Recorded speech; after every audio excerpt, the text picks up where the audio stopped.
couldn't meet him after his retirement. So I'm wishing him a very active retired life, because even after retirement, he is continuing to be a professor at IIT Chennai, as a not as a regular faculty but as a visiting faculty. So he is actively involved in academics. Not only that, he has been very active in so many international organizations in ocean technology and oceanography. Many times I used to see his Facebook postings, him addressing international conferences in different countries.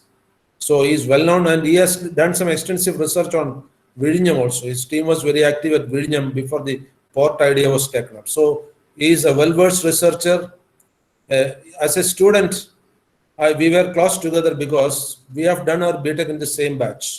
I was in civil branch, he was in electrical branch in the same department, in the same college. And I have seen that as a student, he was one of the most studious students I could see. He was not only academically bright, always topping the class and the institution and the university. Not only that, he also used to be very active in arts and such activities. I think only area where I couldn't meet him was in sports, I think. Am I right?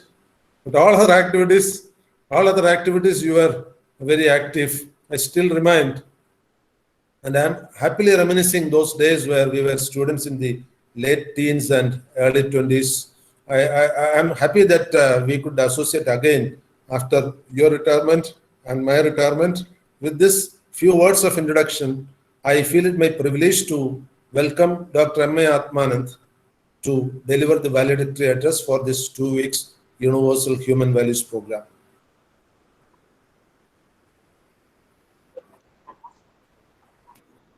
So thank you, Dr. Mahadevan. I mean, it is a pleasure. Yes, You're I'm able to hearing hear you. me, is it not?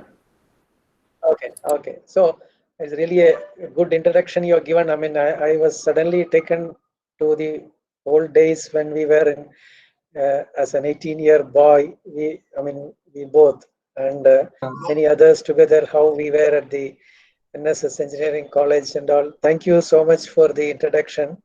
I'm not sure whether I really deserve all this, whatever you indicated, but anyway, thank you.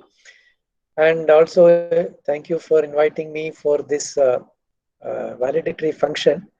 So, Professor Mahadevan Pillai, Principal, Professor Prakash, Head Mechanical Department and Academic Coordinator, Professor Gunashegaran, other HODs, faculty, students, ladies and gentlemen.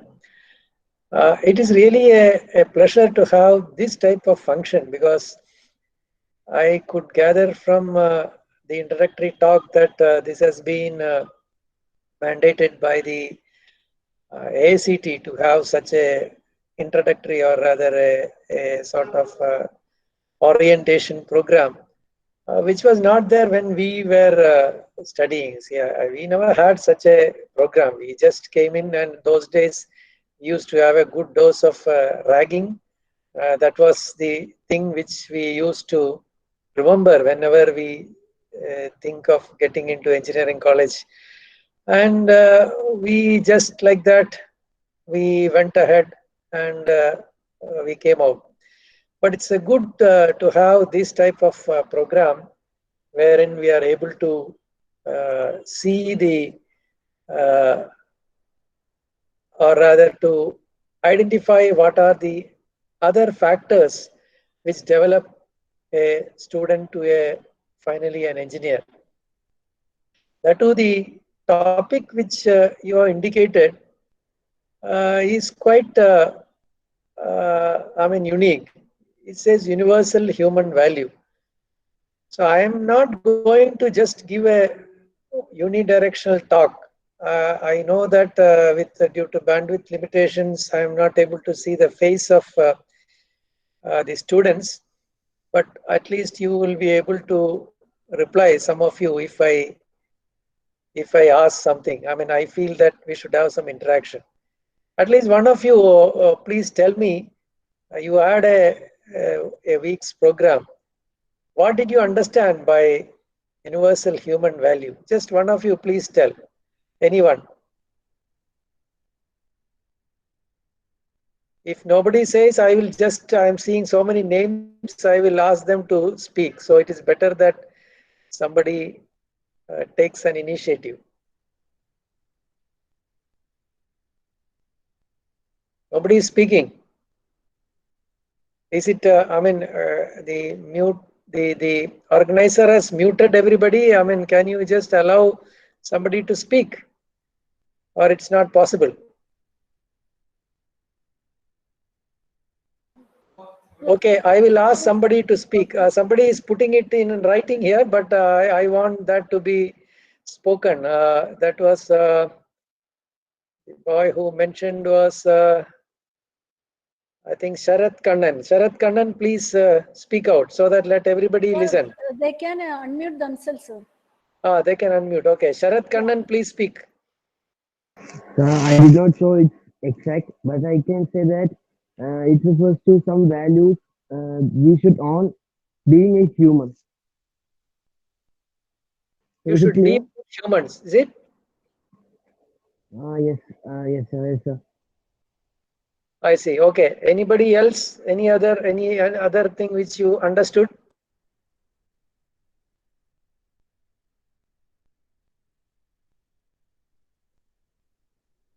Please speak out. Don't be like this. Don't be shy. Ajanya, please speak.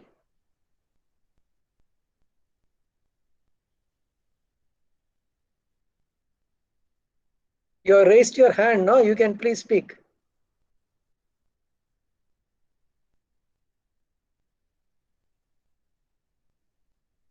Okay, anybody else, please? Okay, I think there may be some difficulty, so I will move on. So it is fine, and so I am happy that you interacted during the sessions, and you have got some idea about what this universal human value is. See, the main point which I am thinking from my viewpoint is that it should be everlasting and sustainable. This is the most important part. And you know that all religions teach good values.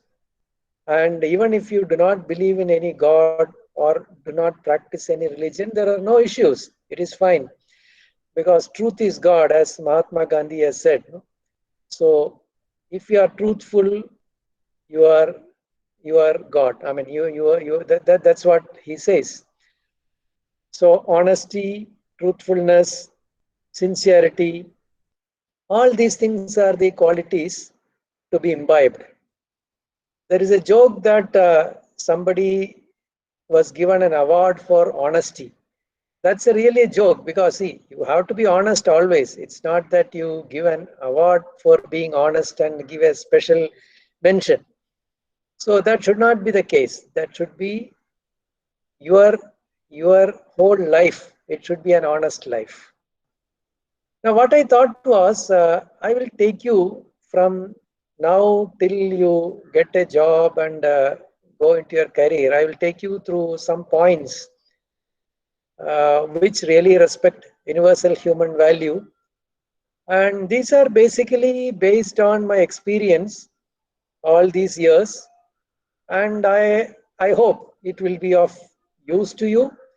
I am not telling you that it should be this way, it should not be another way. I'm only giving you some ideas which you are all grown up boys and girls. You can articulate yourself and take your own decision. The first point which I want to ask you is that, have you come here to take up this course of engineering on your own wish or due to pressure from parents? That is very important to start with. You have to respect the views of your parents. It is very important. But at the same time, your view is also of utmost importance. It's not that your parents can brush away what you have in your mind, because you would have definitely got some idea what you should do, how you should do, etc.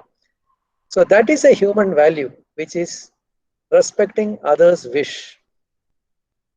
See, many cases, I am not trying to find fault with parents in general or something like that, but generally what is noticed is that parents want their unfulfilled desires to be thrust on their children, even if the children are not really interested. This actually leads to catastrophe. You can see that many students, when they come into such forced studies, they may do it just to satisfy their parents. But the moment they complete engineering, they will take to some other course and move on. So why unnecessarily you have wasted an engineering seat which could have been beneficial to somebody else? So even now it is not very late. You can take some time off, discuss with your parents. You should respect your parents, definitely, yes, because they have brought you up to this level and they will further continue to support you also. But you should explain about the ethical values and how to practically go ahead. And unfortunately, nowadays, these coaching classes have come up, which are something like factories, which are to produce engineers and doctors. Do you agree with this? Some of these things which I am telling at least, or no? Some reply should come from the audience. I would be happy if somebody, yes, somebody said yes. I think 2-3 people are telling yes. I am happy because some feedback is always better, especially when we are now talking. I am only talking to the monitor now, my laptop monitor. So if you don't tell anything, it is a monologue, and I will also get bored. You also will get bored. So it is good that some replies come out. Now the next point is, you are in now. You are inside the college. You have started your studies. Once you start, you cannot do it as a part-time job. You have to put your heart and soul fully. You have to be fully dedicated. You should have your daily studies, whatever the assignments, projects, whatever it is, do it on time. And you should always try to have some lateral thinking. That is, don't just think in the same way as others are thinking. Always try to have a new and innovative thinking in all the activities which you take up. And also in your college, there will be excellent teachers. There will be some teachers who are somewhat in the medium type, another who will not be good in teaching. I mean, this is practically everywhere. Any job you take, it is like that. You cannot get everybody as the best. It's not possible. But try to learn as much as possible from the teachers while teaching, and try to learn as much as possible. And while moving on, you always have in mind the values, that is, always keep to your ethics. Do not go into some sort of cheating, copying assignments, and all such things which will come to your mind due to your extreme competition which you will all be facing. Please do not take into any of these things. If you don't know any question, please leave it. It's okay. Your marks are less, doesn't matter, because these are some of the values which you will later find to be of support to you. And also, exams are not everything.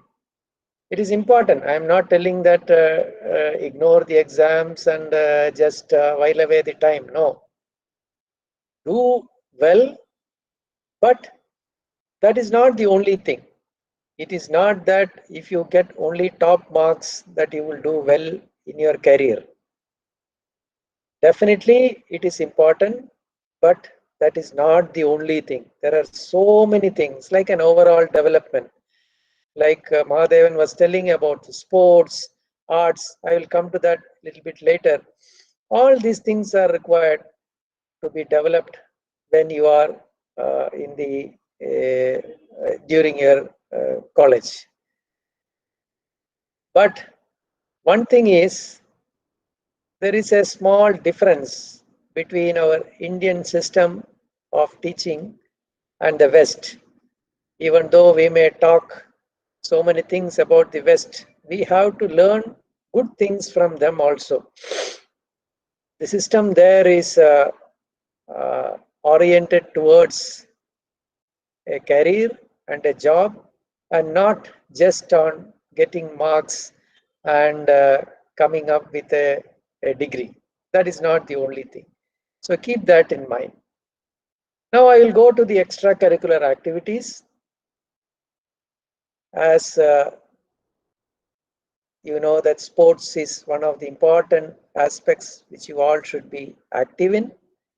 If you are not, at least in fine arts, but of course not at the cost of the main course.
Okay, you had a small I had a break. I think you can restart now. 2 minutes you had break. You can restart now. okay. From sports onwards, you can talk. Okay, fine. About extracurricular activities, sports is very important because that gives you good exercise and good mental agility, and it is also necessary to have some sort of fine arts, but not at the cost of the main course. You should always remember that you should balance the studies as well as the sports and fine arts, etc. Why I am indicating this is that definitely when you are working, you are taken up your job and you are working, you will get lot of pressure due to various reasons. It could be quite different. It will be different for different people. So when you come to that, it is essential to have a safety valve, like the pressure cooker safety valve, for you to relax. And sports as well as music, dance, and all these things are very much useful for you to in such cases. I'm sure many of you are sports persons, or you only studied, you never had any sports. Can anybody show your hand who has taken part in sports activities, good sports activities? Nobody, is it? So that means all are, they were only, yes, I think two have raised hands. Many are there. Okay, very good. That is good. Siddharth, Amrita, many have taken part in Kailash, Sevi, etc. taken part. Hisham, Hishu. Okay, good. That is nice to hear. So you have to really see that you balance between the sports or fine arts and then the studies. Now, the next point which I want to indicate is that you should develop a good friend circle, because these are the friends who you would cherish in the many years to come. Try to build a good friendship, but always keep the values in mind.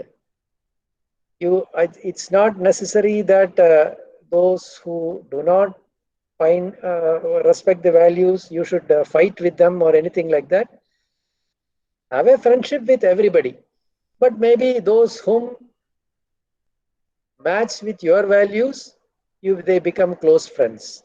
So definitely it is necessary to have a link of friendships, and you see that nowadays you can get connected very easily. Our group, in which myself, Mahadevan and all, we were 1985 batch, and we could get connected thanks to all this networking.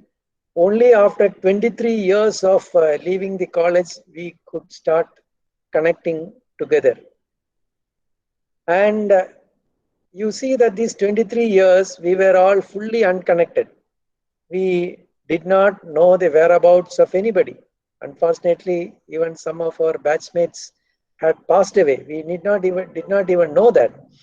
But thanks to WhatsApp and Facebook and all these social media, we are not able to connect. And I'm sure that all of you are connected with your school friends. Anybody who is not connected with friends, I'm asking anybody who is not connected, you should not be that way. You should be always connected. You should have a good friend circle. So I think, so two people are not connected with friends, is it? That's not a good practice. You should have a good connection with your friend circle, because they will be useful for many things in your future. So please do have a good cordial relationship and keep it forever. Even your children later on will really cherish, oh, what is this? My father's friends are like this, like that. They will try to imbibe you. So please have some friends. Now, after your studies, you are coming to the final year. This is the time when you should set goals in your life, what is to be done. I saw the program which you attended all these days. There was a program for setting goals. I'm sure that you would have got a good orientation during that session. These goals are to be set depending upon your interest and ambitions. The point is that if you have studied engineering, okay, and after you are completing your engineering, you are thinking that, no, this is not my field, I have to go to medicine. That's a drastic change, which may not be a good suggestion, good goal, I should say. So the goal should be almost in line with what you have studied and what you know of. You know of means I'm not talking about your engineering skills. I'm talking about your own personality. You know what you are, how you are. Are you a short-tempered person? Are you a very kind person? Can you take up really very challenging jobs? These are some of the things you would have understood by the time you reached the final year. So based on all these things, you set your goals. But one important thing which you should keep is that you should keep the goals so high that you will not be able to reach them. That is very important. Don't keep a goal like, for example, I have to get a job in such a company. That's it. So the moment you get a job there, your goal is reached and you don't have anything to do. That should not be the goal. Your goal should be very, very, very high. you should not be able to reach that goal. You should only work towards reaching that goal. Because if you reach the goal, everything is over, as I said. It could be many things. Like, for example, I want to do research and publish papers in current science or such top class journals with a high impact factor, and I will see that my impact factor comes to such and such a value or something like that. I mean, it could be anything. Or become an entrepreneur, and I would like to bring new technologies to reduce global warming, renewable energy, newer renewable energies, so that the carbon footprint can be reduced. These are many, many things which are very, very apt at this point in time, and this will bring fame to not only to you, your family, and your country. So these are some of the examples I am telling. Another example is taking up a teaching profession. So this is the highest order profession which you can always say, because a good teacher will be remembered forever. I still remember many teachers of my undergraduate, and I still keep in touch with some of them. I can tell an example because Mahadevan is here. His uncle taught me in the civil engineering, even though I am not basically a civil engineer, I am an electrical engineer, but we had to take course in civil engineering. He had taught us strength of materials. And I'll tell you the way in which he taught, I still remember very well. And bending moment diagram, shear force diagram, the fundamentals. I have a strong background of that, because of which even in my job, which I had to handle all branches of engineers from civil, mechanical, electrical, instrumentation, computer science, everywhere. So whenever they give some presentations, I could really grasp and ask questions, and they could not fool me around. So what I am trying to tell is that good teachers are always remembered. Even you see that it's about 35 to 40 years after we went through that. But teaching is very important in the sense that if you are not a good teacher, you are spoiling many students. So please be careful when you take up that profession. So you have to be really well prepared. I have to give you a word of warning at this point in time. Please do not go astray into IAS and such others, competitive take such exams, which you need not consider to be superior to the career taken up by an engineer. I still feel that the career taken up by all of you is much superior than what an IAS person can do. Because I am telling you this with my experience. I have seen, I have dealt, I have interacted with so many IAS officers, and I know that the work which they do, or whatever they claim to do, is not that great compared to the work which an engineer will do. But if you really want to become one, please do it. I am not telling don't become one, but do it without wasting an engineering seat. You take up maybe a MA in history or politics or geography or political science, etc. And you can go for that. But don't waste an engineering seat which otherwise could have been utilized by a person who would have become an engineer, and you would have been a shining person as far as engineering is concerned. Now the next step in your career would be, in your studies would be to decide whether to go for a job or higher studies.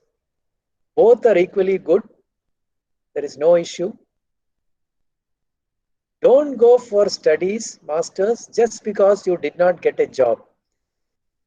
I'll tell you, it will be more difficult to get a job after masters unless you do it abroad or some of the IITs or such prestigious institutes.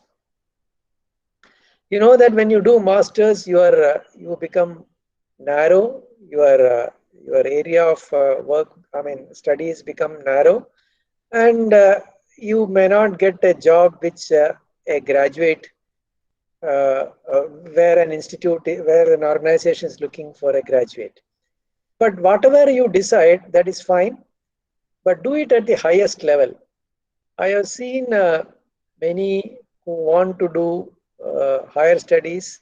They don't go to the higher echelon institutes, but they just do it at the lower level, and then after that, still they don't get job. Then they try to do PhD. That is not the way to do. So please keep this in mind, and you can even decide to go abroad for your higher studies. Unlike the time when we all became graduates, it's not difficult nowadays to get an admission. Of course, financial support is quite difficult now abroad, but in India, we have got good education loans which are available, which you yourself can easily pay back. Why I am telling this is that the teaching there is completely different because it's mainly based on job requirements. Unfortunately, in our curriculum, that is in general, I am telling, many are not employable because the skills are not taught the way it is taught as required by the industry. The link between industry and the institute is really not well established, unfortunately, in our country, even though many institutes are attempting, but it has not come to that level. Now you are gone to the job. Let us assume that you are in, you put your heart and soul there. Don't work for just getting a salary or getting a promotion or hike, etc. You should love the job and do your best. All other prerequisites will come automatically if you are sincere. Work honestly. That is very, very important. If you made a mistake, you should have the guts to say sorry and correct it. Don't ever try to cover it up. In fact, I can just give a very short example. See, we work in the deep sea. When we work in the deep sea, you know that the systems which we put in the deep sea are mechanical, electrical, instrumentation, computer, all put together, the systems are there. We have got computers in enclosed chambers which are connected to external transducers and devices. Maybe many of you may not understand what I am telling, but I'll try to put it in the simplest form for you to understand.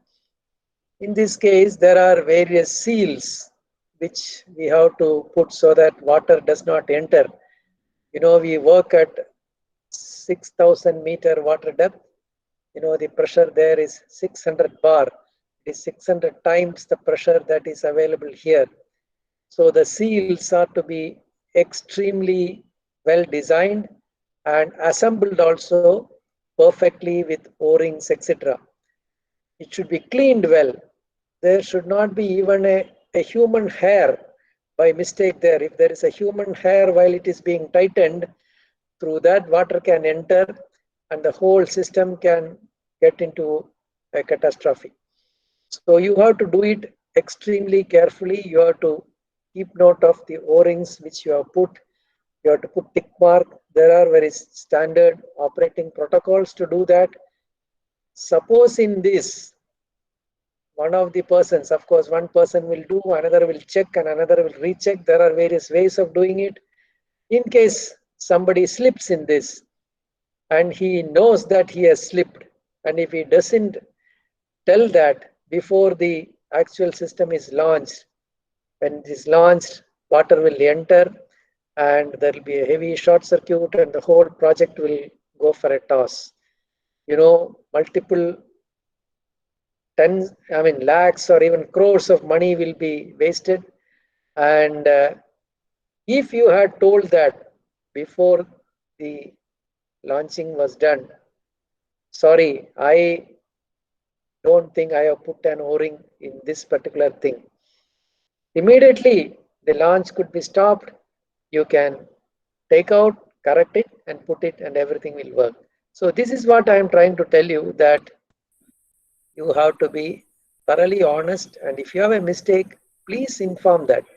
Don't worry, let them scold, let them shout, but nothing will happen. You are honest. That is more important.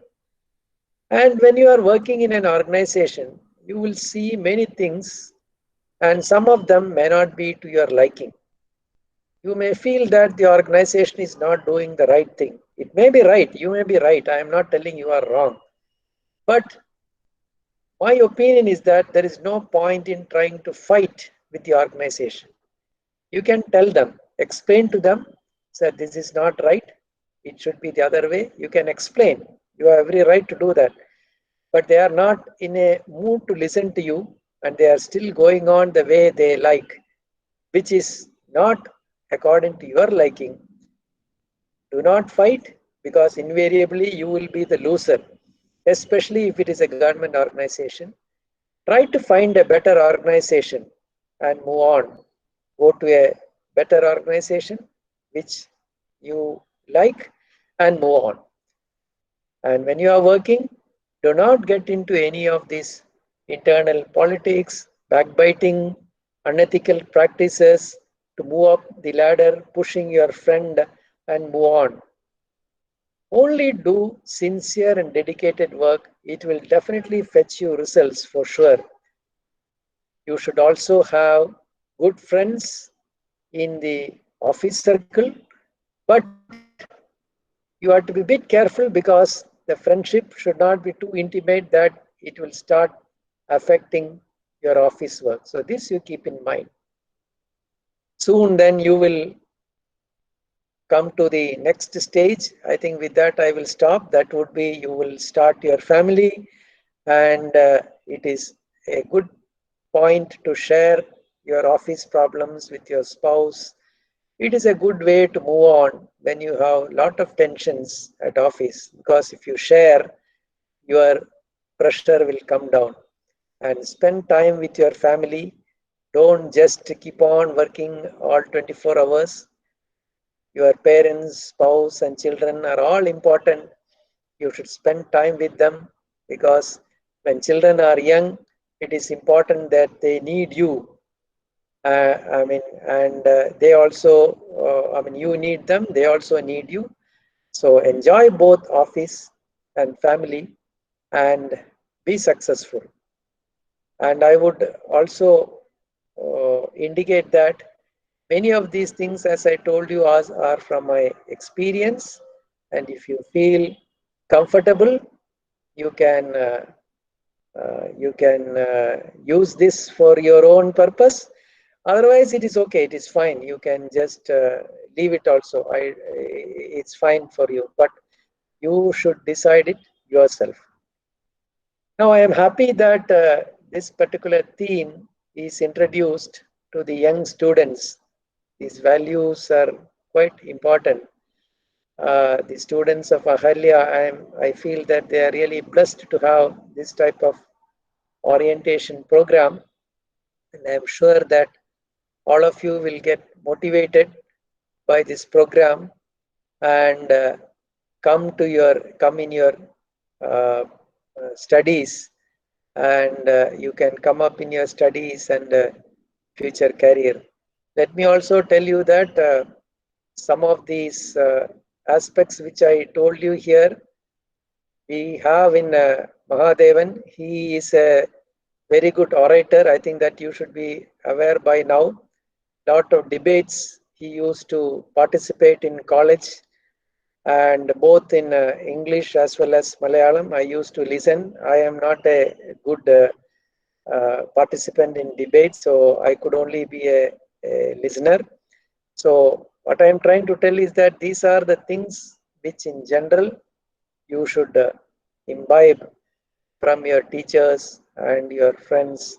And let me wish you all a very happy life during your course at Ahalya and a very fruitful career.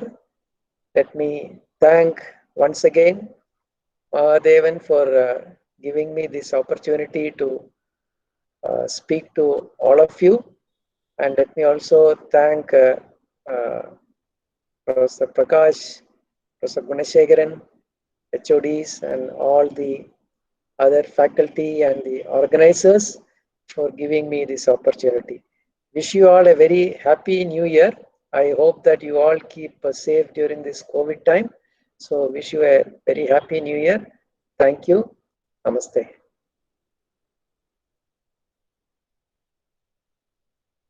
Thank you so much, sir, for your motivational way. Next, I would like to invite Dr. Gunashegaran, sir, Professor and Head of the Department of Computer Science and Engineering, Ahalya School of Engineering and Technology, to deliver the vote of thanks. Sir, please. Thank you, ma'am. The most respected chief guest of this August function, Dr. Atmanandan sir, most respected principal, most respected assistant director, and all the HODs, faculty members, and students participants. A warm good evening to one and all present here. Attitude of human being is measured by gratitude, and we show our attitude in terms of the gratitude. It's a time to thank everybody. So first of all, I would like to thank Dr. Atmanand MA sir, the former director NIOT Government of India and visiting professor of IIT Chennai, for accepting our invitation and being shared his experiences to motivate our students. Thank you very much, sir, for your acceptance and your guidance. Thank you, sir. And I would like to sincerely thank our principal, Dr. Sri Mahadevan Pillai, sir. He is already familiar to all our participants and the good supporter for organizing this program. My sincere thanks to our principal for giving me the opportunity to conduct this program and sharing his own experiences and knowledges to our students. So thank you very much, sir. I would like to express my sincere thanks to our Assistant Director, Dr. Krishna Kumar Kishore, sir, for this wonderful support. And I would like to thank all our HODs, academic coordinator, Prakash sir, and all the resource persons for organizing the 2 weeks program to be grand success. I would specially thank to all the resource person, but due to the time conditions, I am not able to mention their names. I would like to express my sincere gratitude to all the resource person who personally engaged the sessions and who have valuable support to make the program to success. My sincere thank to my co-coordinator Vignesh, Prabha and Prija madam and other faculty members from Science and Humanity and all the tutors from the first year. So thank you for all your support. And because of your support, we made the program to be the successful one. So as per the first day itself, we made the objective that we have a 5 objective for this program. Don't educate your children to be rich. Educate them to be happy. Next is eat your food as medicine. Otherwise, you have to eat medicine as your food. So love your nature. Third point is the one who love you will never leave you for another, because if 100 reasons to give up, he or she will find one reason to hold on. So love your family, love your surroundings, love your friends. That is the third objective. Fourth objective is understand the difference between human being and being human, because somebody will understand the major difference. So that is a harmony of society, harmony of nature. The last one is you are loved when you are born. You will be loved when you die. So the life is between the born and die. So you have to manage it. So this course is a life lessons. So we are very proud to teach the UHV for the first year. And with that, we are concluding the sessions. And thanks for all the support. And thank you, one and all. Thank you very much for this opportunity. Thank you. Before leaving, I express my special thanks to Dr. Atmanand, then to the coordinators led by Dr. Gunashegaran and my other colleagues, and to all the students who have very patiently listened to all our sessions. Thank you all again. Thank you, Dr. Mahadevan. Thank you all. Thank you. Bye. Bye. I have given my email address if anybody wants to contact, just like that. I have given it. Okay. Chat box. Yes. Right. Okay, then we will leave. Okay, Bye. okay. See you. Thank you. Bye.